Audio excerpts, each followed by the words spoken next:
Hello everyone, this is Colin once again. Yes, it was not the rapture today, and that guy was wrong, so life goes on. Anyway, I was going to make a video on the subject of the rapture, but I decided I put a comment on my main comment section of my channel saying that, you know what, the utter fact that it didn't happen, I think speaks louder than anything I could ever do in this video, or excuse me, in a video on the subject. So just leave it at that. Dude was wrong. Today's not the rapture. Sorry if you sold your house and divorced your wife and, you know, left everybody for the fact or for the idea that you were going to go to paradise, but apparently not today. But this video is actually going to be on a much more concrete and not so crazy of a topic, which is Farhan Qureshi, who I made a video not too long ago about him.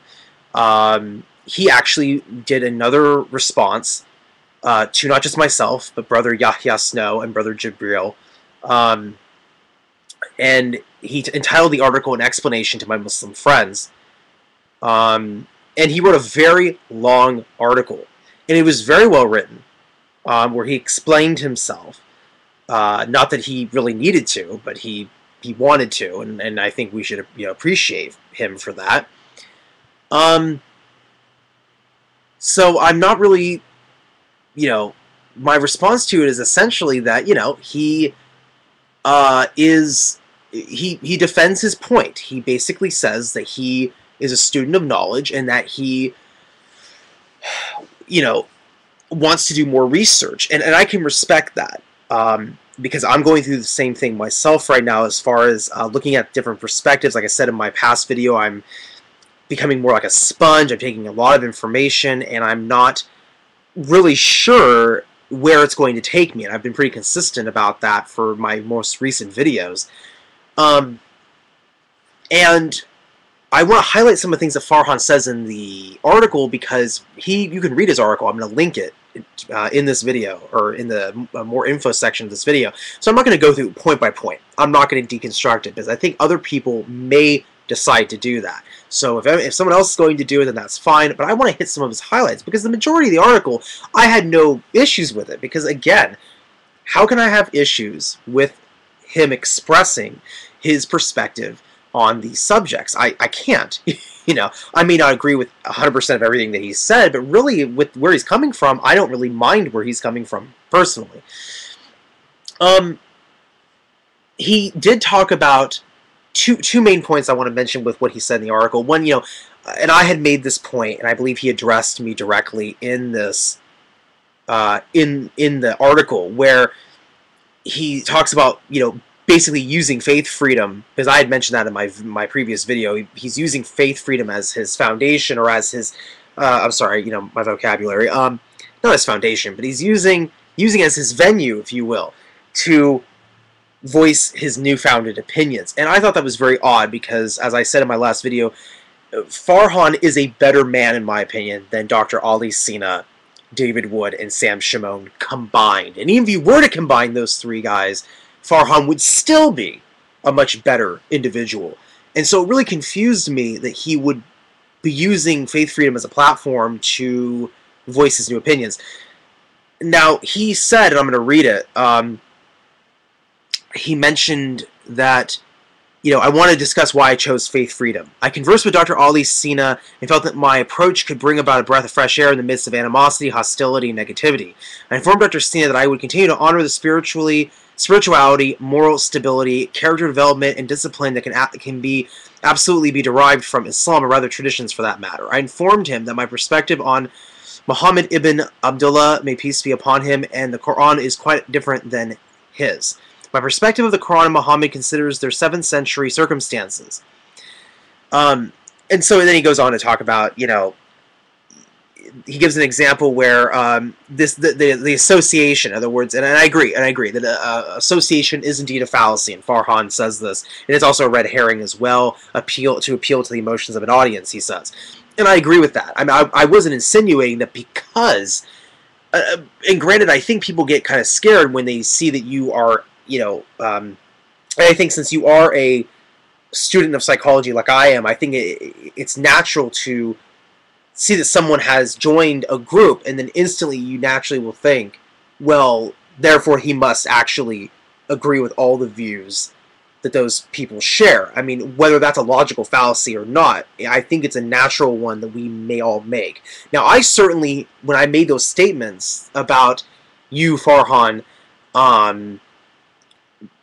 using faith freedom as your platform, I didn't instantly think that you suddenly you now agree with everything that Dr. Ali Sina believes. That was not my thought. However, I assumed there must have been something that made you choose that website instead of just making your own, or I don't know, starting a blog or something. Why faith freedom? And really, I'm not still entirely sure why. Maybe I missed that while reading your article, but I'm still confused as to why it is faith freedom that you have chosen, and how you say that you get along with Sam Shimon. But anyway,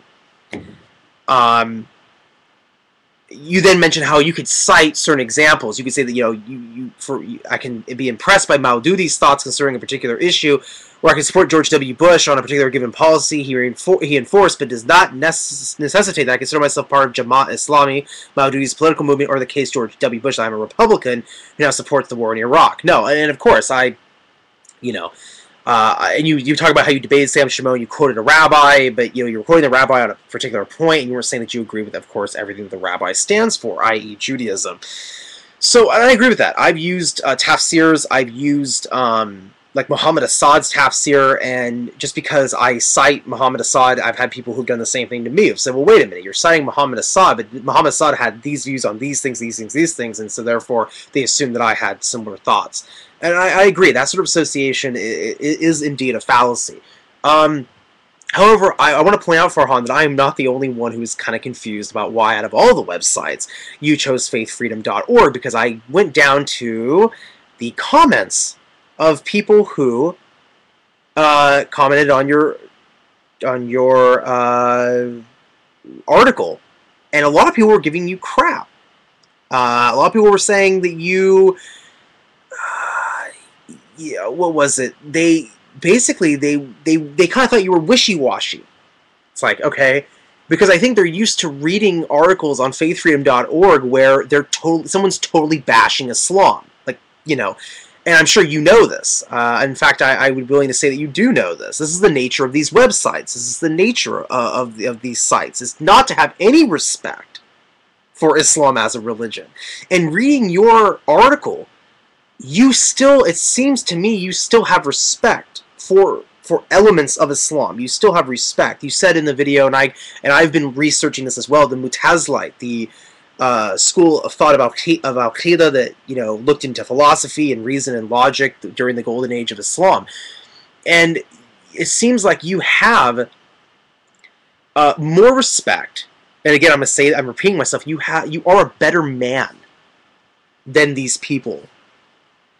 These people deal in absolutes, in that they have this attitude that they look at Islam as this monolith. They look at all Muslims as all collectively believing the same thing. All Muslims, to be a Muslim, everyone must have a commonality.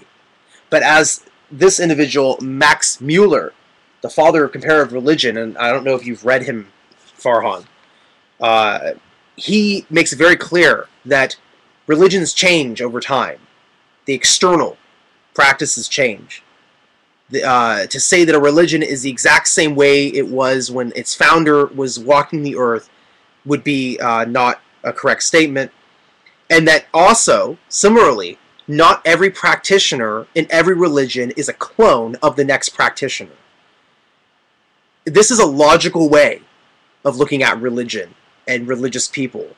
And yet, the people of faith freedom, and a lot of people who like to hate on Islam, and in fact anybody who hates on anybody else's religion, it's easier to use overgeneralized statements like that religion and these people.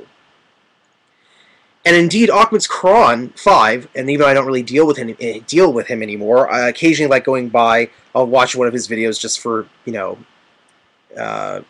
comedy, really. And he has that same attitude. It's this idea that all Muslims and all throughout all the history of Islam have always thought the same thing. And looking at the history of Islam, we know that that's not true. I mean, even minute differences, like when you pray, do you have your hands a certain way? I mean, that's a minute difference, all the way down to aqidah, to actual belief. And so, to me, it's very ignorant of individuals to ignore this fact. But see, it's easier for them, because if they want to attack, if they want to create a boogeyman out of somebody, or a group of people, it's easier to make generalizations. This was done to certain Christian denominations. This was done to the Jews throughout history, saying all the Jews, believe this, or all Jews believe this, and then demonizing them, etc., forgetting that you ask a rabbi for a certain perspective, another rabbi would give you a totally different perspective. Now, this may seem like I'm totally getting off topic, but I'm always reminded of that line from Star Wars, Episode 3, Revenge of the Sith, and this is where my nerdiness will come out, but I think it's relevant, where Anakin and Obi-Wan Kenobi are about to do their final confrontation with each other in that movie on the lava planet, Mustafar. And before they start fighting, they're having a little back and forth with each other with dialogue. And I'll say this: George Lucas is not that great at writing dialogue, but he's good at doing those key lines that stick with you. And Anakin says to Obi-Wan, "You're either with me or you're my enemy." And Obi-Wan basically says, "Only Sith deal in absolutes." And that line has never left my mind. Only Sith, only the bad guys, deal in absolutes. This idea that you can look at another group of people or another individual and just blanket them and have this us and them mentality, to me is just not the correct way to go about things. And when I look at the comments in the articles done by people like Sam Shimon, David Wood, when I look at the comments on faithfreedom.org, when I look at the comments on my own videos, I see people that are not willing to look outside the box, but are very much willing to overgeneralize. And Farhan, this is why I am still confused as to why you are using this website as your platform.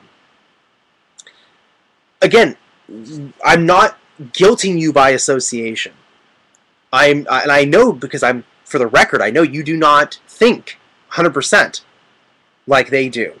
You may be going through this moment where you want to voice your own unique opinions that would not be in line with quote-unquote Orthodox Islam, and I respect that. But your choice of where to put this is why you're confusing people. And again, it's not just me that you've confused. It's not just other Muslims you're confusing. But again, looking at the comments of your own article, where people are like, listen, I think one individual said somewhere, I can't find it now, I'm scrolling down as I'm making this video, but someone said to you, like, Dr. Ali Sina doesn't want, like, what did he say, flimsy, or I forget how they put it. It's like, you either have to be with Islam or against Islam. That was how I read the article. It's like, we don't want any of these wishy-washy types. So already they're expecting from you to have this, you need to, pick a side here. And again, that is so absolutist. You can be you, and I think you know that. You can actually say, I believe the following things, and you don't have to pick a team. That's what I was saying in my last video when I used the analogy of a team. Like, they're treating you like you're a damn athlete. Oh, he's going to be on our team now. We're going to cut a check, and now you play for us. I really, really sincerely hope, and please forgive me if somewhere I've misread something, or you did present your response to this, and I just missed it. But you did write a very long article, so I apologize if I did miss this. But I just sincerely hope that you do not compromise yourself for anyone. Do what you need to do, present the information you need to present, and if you keep doing like you've done in this article, where you spoke for yourself, regardless of the actual website that you're on, then good for you. Because that's what matters at the end of the day. So please make another response to this, maybe make a video on your channel. But peace be with you and peace be with you all.